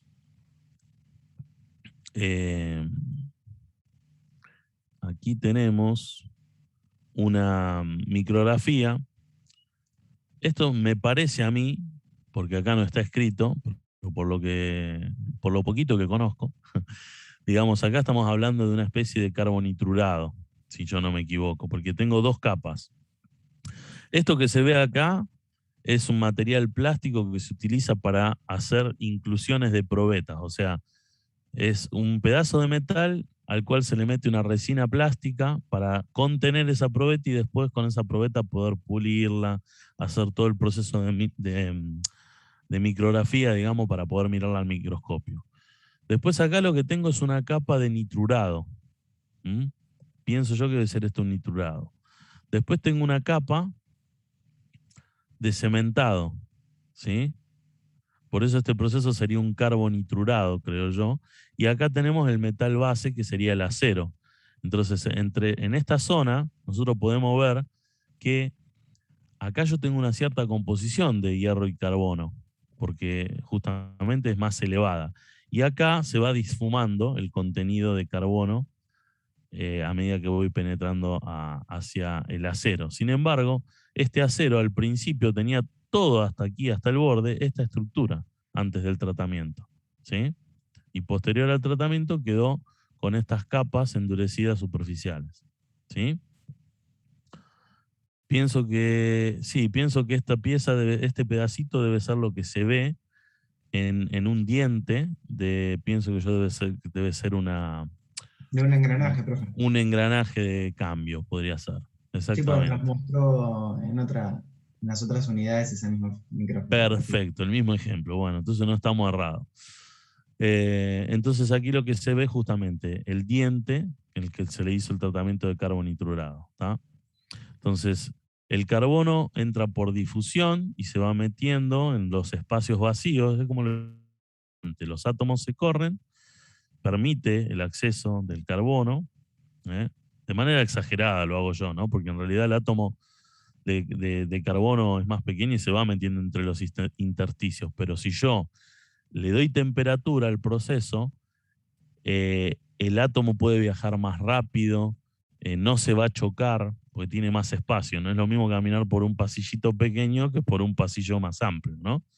Entonces, básicamente el átomo lo que hace es eso, va penetrando una cierta profundidad, que esta se puede medir, bueno, acá dice 81 micrones, que tenemos de capa, y en este caso son 15 micrones, ¿sí? Entonces, el tratamiento químico, digamos, de cementación, en digamos, el elemento que provoca el aumento de la dureza sería el carbono, ¿bien? Se le realiza por lo general a aceros de bajo contenido de carbono, justamente. Yo tengo bajo contenido de carbono. Esto es igual que en un café. Si yo, en un café o en un té o en una leche, lo que uno quisiera tomar, ¿no? Si yo le agrego azúcar, le voy agregando azúcar, una cucharada, 2, 3, 4. Llega un momento que el azúcar ya no se disuelve más en la infusión.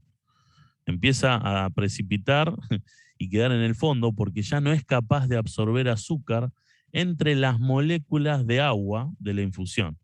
¿Tá? Digo de agua para simplificar, ¿no? Vamos a suponer que directamente es agua y azúcar. Entonces, una vez que se saturó de sacarosa la solución de agua, ya no absorbe más. Entonces, por eso, en este caso, se le realiza aceros de bajos carbono, porque justamente tienen avidez por carbono, pueden contener más carbono. Entonces, se aplica sobre la superficie, y bueno, el carbono va difundiendo y va generando, digamos, esta capa. Y este proceso se realiza a temperaturas entre los 900 y 1000 grados. O sea que básicamente es temperatura de austenización, ¿sí? Está por ahí. la capa externa de las piezas va a quedar entonces con una estructura martensítica de elevada dureza y el núcleo va a ser tenaz. Obviamente esta martensita es martensita revenida, ¿no? Porque yo voy a templar, después de este tratamiento, seguramente voy a templar y revenir, ¿sí? Que muchas veces se hace en el mismo proceso, ¿no? Uno saca las piezas, las enfría y es tan finita esa capa, ¿eh? Que seguramente se va a revenir, o sea, se va a revenir sola, ¿no? Si no necesita de un revenido y si no necesita de un temple. Uno de los inconvenientes del proceso es el crecimiento de grano que se puede producir en el núcleo de las piezas, porque claro, al calentar, lo que va a pasar es que los granos van a querer fundirse y cuando se fundan, o sea, unos se van fundiendo y se van juntando con los otros. Entonces se van pegando los granos y se van armando granos más grandes. Por eso van creciendo los granos, ¿sí? Como lo que se funden son los bordes de grano, porque tienen menos puntos de fusión, al fundirse un borde de grano, puede que entren en contacto dos granos y esos granos se juntan y hacen un grano más grande. Entonces se estaría recristalizando. Y esto podría traer como inconveniente esto, por eso hay que hacerlo de manera controlada. Y el carbono ingresa por difusión, que es lo que hablábamos antes, y luego de este proceso de difusión del carbono debe realizarse el temple para lograr el endurecimiento superficial y por último se realiza un revenido. Esto, como siempre, va a depender siempre de el tipo de acero que estemos hablando, de cómo sea el proceso de fabricación, porque a veces se hace el temple, por ejemplo, por inducción, se enfría la pieza y a veces no es necesario hacer el revenido o a veces se le hace un ligero revenido con el mismo, se lo calienta también por inducción y se le hace el revenido con la inducción. Entonces todo depende, porque siempre hay que analizar qué estructura me quedó y ver si es necesario realizarlo. Pero por lo general sí, temple y revenido. ¿Bien? Pues yo lo que tengo que tener ahí es martensita revenida, para que no se me rompa, ¿sí? Quede dura, pero que no se rompa.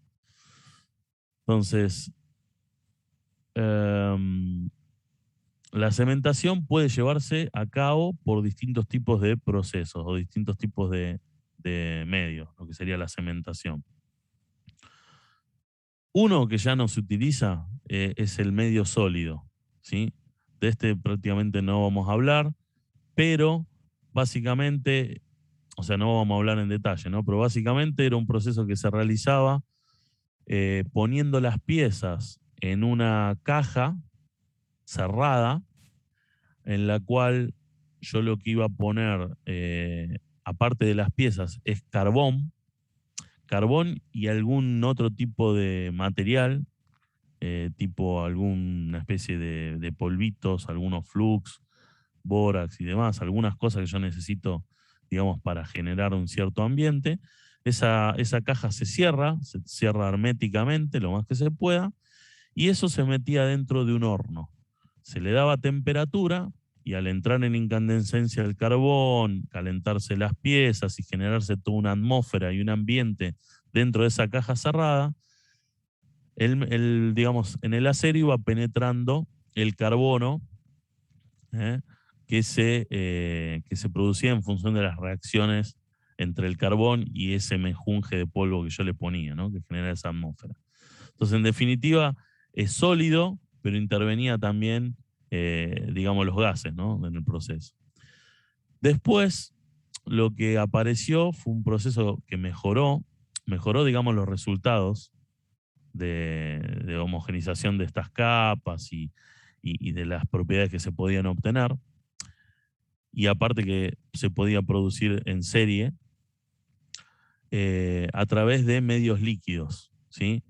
La cementación por medios líquidos era mejor que la sólida, pero después tendió a desaparecer también por algunos problemitas que ya vamos a comentar, que tenían que ver más que nada con temas sanitarios, digamos, de salud, ¿no? Por algunos gases y vapores que se producían. Y por último, digamos, el otro medio que es el más utilizado hoy en día son los medios gaseosos, ¿tá? O sea, se logró conseguir modificar y mejorar digamos, las condiciones de un entorno en una cámara cerrada, controlar esos gases a temperatura y hacer que se difunda el carbono, por ejemplo, dentro del acero.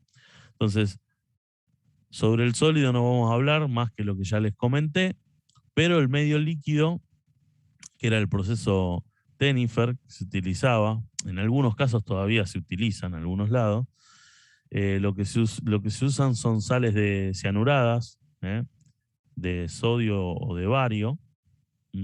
Entonces este proceso era muy eficiente y se lograban capas muy elevadas y sobre todo homogéneas en cuanto a la penetración, porque en el otro proceso dependía de cómo habías acomodado las piezas, etcétera, etcétera.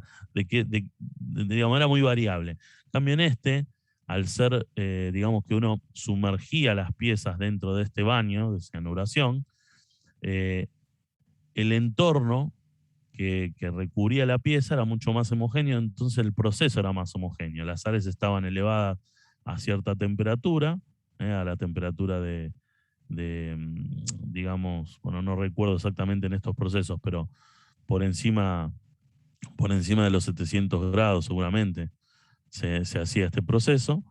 Y la homogeneidad que había en la capa era muy buena, bueno, todo el proceso era muy lindo, quedaban hermosas las piezas, pero el proceso era bastante riesgoso debido al uso de estas sales que eran venenosas. Entonces después se dejó de utilizar masivamente. En algún que otro refugio todavía se siguen trabajando con estas sales. Y las durezas que se obtenían andaban en el orden de los 55, los 60 Rowell C. Obviamente esto dependiendo del acero, ¿no? Porque si es un acero capaz que aliado, bajo carbono pero aliado, bueno, por ahí se obtiene otro tipo de dureza. En medios gaseosos, que es el último y que es el más utilizado, este proceso se lleva a cabo en atmósferas controladas, que tienen un contenido de carbono elevado. Tiene polvo de carbono girando en el entorno, y los gases son hidrocarburos, que justamente son ricos en carbono, como por ejemplo el butano, el propano y el metano, ¿sí?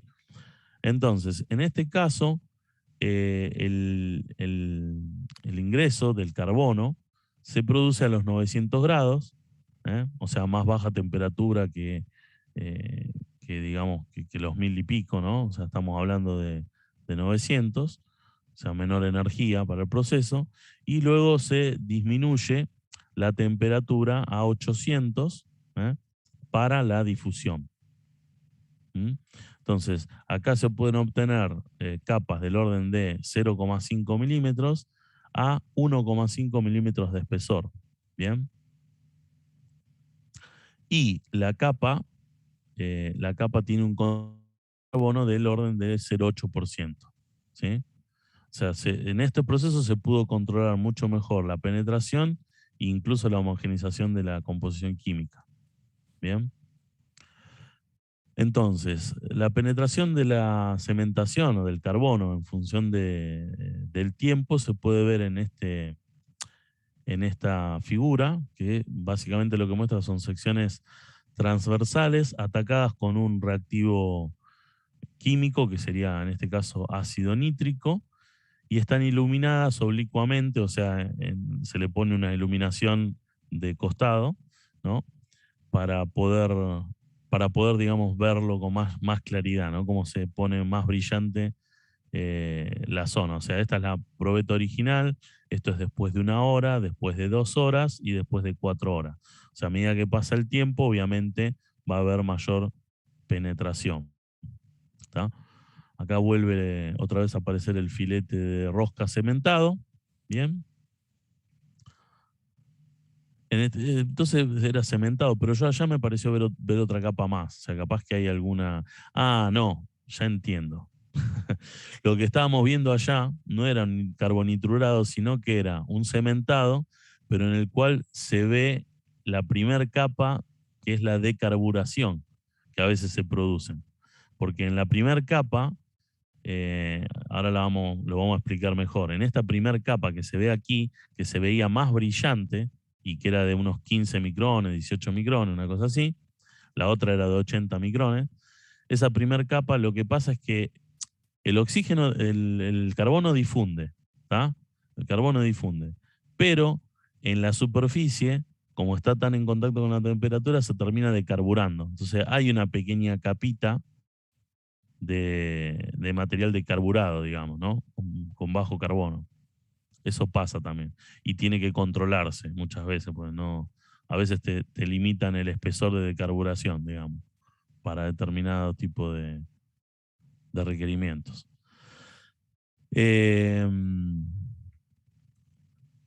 Después la nitruración, ahora sí acá vamos a hablar de nitruración, que sería el meter nitrógeno en la capa superficial.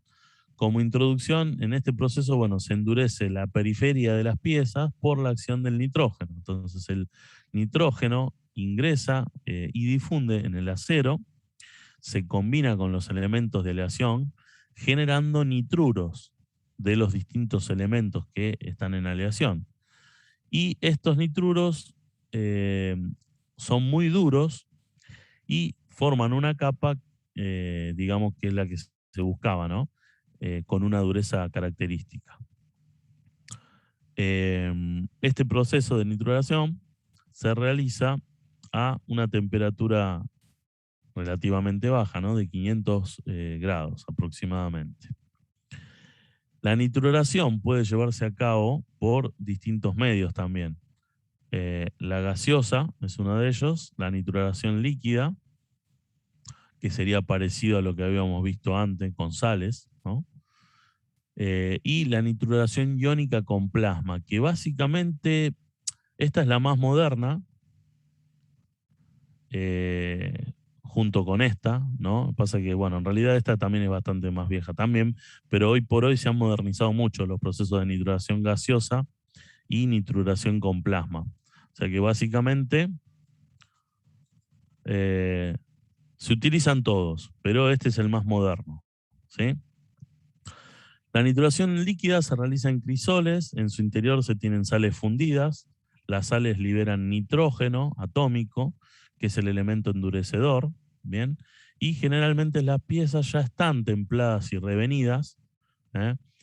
No existen deformaciones en las piezas porque las temperaturas es bastante baja, entonces acá básicamente después de haber templado y revenido la pieza se hace el nitrurado y ya quedan con esa capa de dureza superficial que, bueno, tiene distintas finalidades. A veces simplemente mejorar la resistencia al desgaste o mejorar la resistencia a la abrasión, o incluso a veces, como en el caso, bueno, de algunos herramientales que yo conozco, lo que se busca es, digamos, disminuir la corrosión, o sea, proteger a la erosión, digamos, entre, por ejemplo, un aluminio líquido y un acero que necesita ser protegido de ese aluminio líquido, ¿no? Para que no se lo coma. El proceso dura alrededor de 40 minutos a 2 horas como máximo, ¿sí? En el de nitruración líquida. En nitruración gaseosa se realiza en hornos de atmósfera controlada. El nitrógeno proviene de la descomposición del amoníaco. Generalmente las piezas están templadas y revenidas también por el mismo motivo, que son temperaturas bajas. No van a existir deformaciones en las piezas a estas temperaturas y en este caso el proceso tiene que realizarse mínimo en 12 horas. Es mucho más lento la difusión, digamos, en este caso.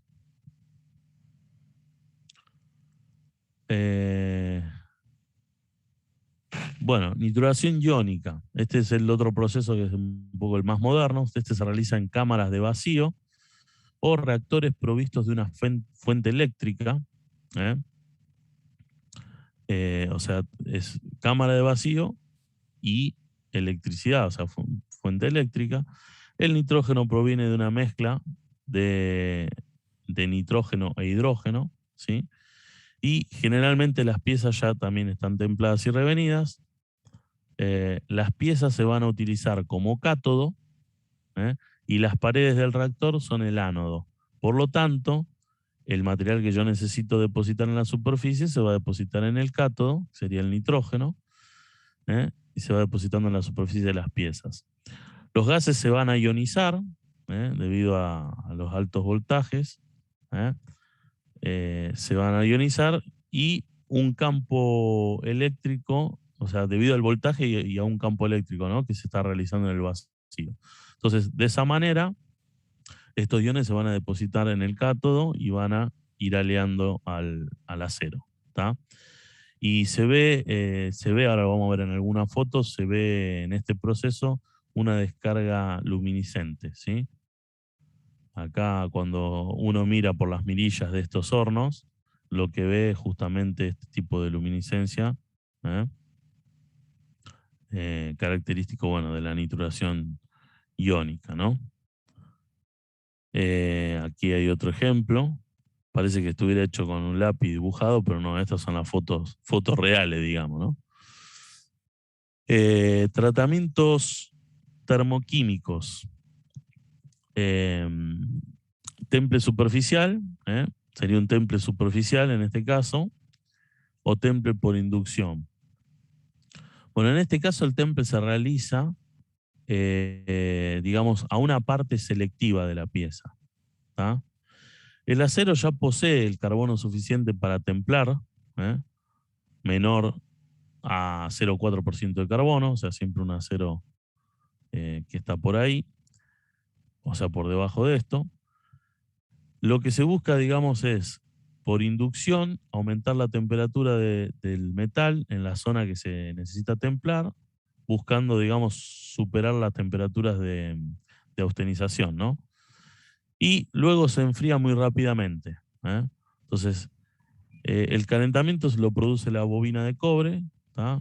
Genera la inducción sobre el metal, y el proceso podría ser automatizable, digamos, con robots y demás, para que se mueva todo solito y lo haga por sí solo, digamos. Acá, por ejemplo, vemos los dientes de un engranaje. En este caso la bobina estaría por aquí afuera. Bien. Esta bobina genera el campo, digamos, de inducción, y calienta, digamos, la zona que se necesita tratar térmicamente. Acá se puede ver otro ejemplo, donde en esta pieza yo lo único que necesitaba tratar es esta zona de aquí atrás, y esta puntita que se ve aquí. Entonces, por eso la bobina tiene una forma particular, diseñada para que solamente se produzca un campo inductivo en esta zona que me produzca el calentamiento, ¿sí? ¿Profe? Sí. ¿Puede volver 3 pestañas atrás? Me faltó copiar una cosa. Ningún problema. ¿Aquí? Sí, ahí está, gracias. Bueno, perfecto. Bueno, de todos modos, hasta llegar, porque yo ahora tengo que ir cortando, que tengo que ir a buscar a mi hija al colegio. Por lo general la clase de ustedes es hasta la 1, pero bueno, yo le comenté al profe que íbamos a poder solamente hasta 2:30. Así que el profe seguramente va a continuar después con lo que son las clasificaciones de los aceros para construcción, ¿sí? Y bueno, y va a continuar, calculo él, con esta clase dentro de 15 días, ¿sí? Yo le voy a avisar hasta dónde llegamos y después van a continuar. ¿Tienen alguna pregunta que quieran hacerme? Todavía tenemos 5 minutitos. Sí, yo una nada que ver con la de la materia, pero ¿da clase en algún otro curso usted? Sí, yo en realidad doy en metalúrgica. Doy mineralogía y tratamiento de minerales, y también doy en fundamentos de informática, que está en primer año, pero me dedico a dar todo lo que es la parte de simulación de procesos metalúrgicos, como por ejemplo software, digamos, los software que se utilizan para el estampado de chapa, para simular virtualmente un proceso de soldadura, para simular, digamos, el vertido, por ejemplo, de lo que veíamos hoy, del metal líquido dentro de una lingotera o dentro de un molde.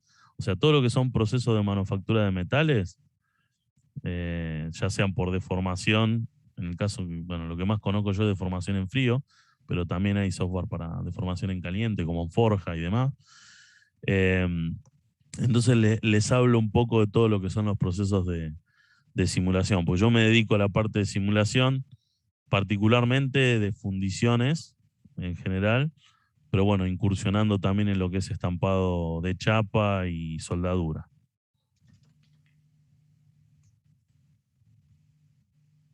¿Alguna otra pregunta que me quieran hacer? O sea, eso lo doy en metalúrgica, ¿no? En la carrera de metalúrgica. En primero y segundo año.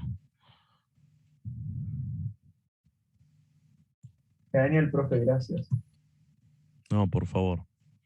Esperemos que a futuro, esto lo comento nomás porque todavía no es un hecho, pero bueno, yo trabajo para una empresa que desarrolla los software estos de simulación, que es, bueno, mixta, americana y china. Y la idea es que estamos evaluando, digamos, tratar de traer estas tecnologías a la facultad, a la UTN. En principio, bueno, para la carrera de ingeniería metalúrgica, pero mi idea es que a futuro se pueda llevar también estas tecnologías a, por lo menos que vean un pantallazo general a todas las carreras, ¿sí? Incluso a sistemas, porque justamente los ingenieros en sistemas son los que terminan desarrollando después estas herramientas que nos facilitan la vida a los diseñadores, a los ingenieros, a los procesistas, ¿eh? Así que sería bueno que en algún momento lo podemos ver ahí en la facultad funcionando, trabajando, y bueno, que después si la gente se quiera meter a hacer algún curso especializado también lo puede hacer, ¿no?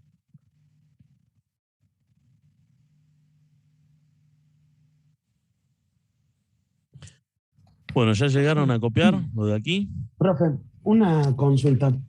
Yo tuve problemas con unos cortes de luz. No pude poner el presente, ¿lo pongo ahora? Ah, sí, mirá, no hay ningún problema. Eso les decía. A los que no me dieron el presente antes de que yo tuviera el problema que tuve con el Zoom que se me cerró, den el presente ahora aquí, digamos, poniendo su legajo, apellidos y nombres, ¿sí? Yo después todo esto lo levanto, lo paso en limpio al profe y ya le quedará a él, ¿sí? Póngalo aquí en el chat. Bueno, a ver, el resto, si ya terminamos, si no tienen ninguna pregunta más, ya nos podemos retirar, ¿eh? ¿Alguna preguntita? No, ninguna, profe, por mí. Bueno, entonces nos estaremos viendo en algún momento. Calculo Chao, que... Chao. Nos vemos, Calculo que en profe. algunas Chao, clases profe, que muchas gracias. dé el profe yo voy a Chao, profe, participar suerte. también. Chao. Chao, profe. Nos Gracias, vemos. profe. Nos Chao, vemos. profe, Muchas gracias. gracias. No.